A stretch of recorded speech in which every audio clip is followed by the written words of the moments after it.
Proving that there's no good idea I'm afraid to rip off, today I'm answering questions. I don't have 100,000 Nerdfighters on hand, so these came from the minds of some of my high school students. Let's get to it. Why are people so nosy? Why do they think they can butt into your life? Good question, and like most good questions, more complex than it seems at first glance. On the negative side, people want to butt in because they like to laugh at other people's problems or feel superior. Neutral, we're human beings and innately curious, and there's nothing more fascinating than other human beings, and we want to understand what's going on with them and how they work. The positive side, I think people genuinely want to help and hope they can offer advice. What colleges did you go to? I got my BA from Alma College, a small private liberal arts college in Michigan. When I decided to go back to become a teacher, I took some classes at Northwestern Michigan College and then went to Wayne State University in Detroit to get my teaching certificate and also my master's. Since coming to California, I've taken a few classes at both College of the Desert and at CSU San Bernardino. How old are you? Could you speak up? I didn't hear the question.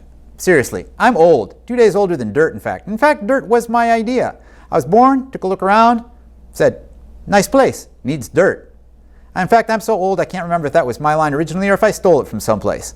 And also, I was born in 1958. What's your favorite movie? One of the great advantages of movies over people is that you can like a lot of different ones for different reasons, and they don't get jealous or possessive and feel like you're being unfaithful if you go to like another movie. That being said, Oliver Stone's Heaven and Earth, Steven Spielberg's Empire of the Sun, Woody Allen's Manhattan would be three of my favorites, and for a good time and a movie that was widely panned, Howard the Duck. What's being a father like? It's a lot like mowing the lawn or doing the dishes, except about 1 billion times better in every possible way. How old were you when you decided to become a Nerdfighter? I only knew to call myself a Nerdfighter since early this year when I discovered the Vlogbrothers on YouTube. But I like to think I was a Nerdfighter from an early age. If you consider a Nerdfighter to be anyone who's willing to fight world suck and promote awesome and have a good time within a collaborative community and not afraid to be a little bit silly when the situation calls for it. Do you have a plastic bag? Of course. I always keep a plastic bag on hand in case I want to perform some death-defying acts.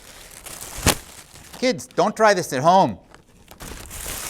I'm not dead yet. Are you allergic to mushrooms? As far as I know, I'm not allergic to anything, but I did spend most of my life avoiding mushrooms, and kind of makes me worry because I have still never had anchovies on a pizza, and I'm afraid I'll get on my deathbed and have my final meal be a slice of pizza with anchovies and discover I should have been eating them all along. Have you been to the Philippines? I went to the Philippines to meet my wife and propose to her. What is the meaning of life? The question largely answers itself. We're here to raise questions and seek answers, especially to discover, understand, and enrich connections between ourselves and other people, between mankind, the planet, and the universe, between the past, the present, and the future.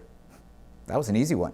Where was the first place you went on a date, and with whom? Being a true nerd, I never really dated in high school, and when I went to college, I almost immediately fell into a relationship with my first girlfriend who lived in the same building I did, so we didn't do really much of what you'd call dating, unless you can call walking down to the Alma River, feed the ducks stale bread and old popcorn a date. How long is your big toe? Well, I don't suffer from Morton's toe, if that's why you're asking, a condition where your big toe is shorter than your middle toe. Why do we need to think of any question? Because raising questions is part of the meaning of life. Go back 3 questions and pay attention this time. Do you believe the death penalty should be allowed? Well, I think our entire justice system needs a lot of examination and scrutiny, but I have a tough time disagreeing with the 11 men sentenced to death at the Nuremberg trials. Do you think punishments on YouTube are suitable for the person doing the punishment? I'm a little concerned about the way this question follows one about the death penalty. These are not connected, are they? Why would someone spend their time making YouTube videos? Part 2 of the meaning of life, establishing connections. Are you people paying attention? Take notes. Where did you grow up when you were younger?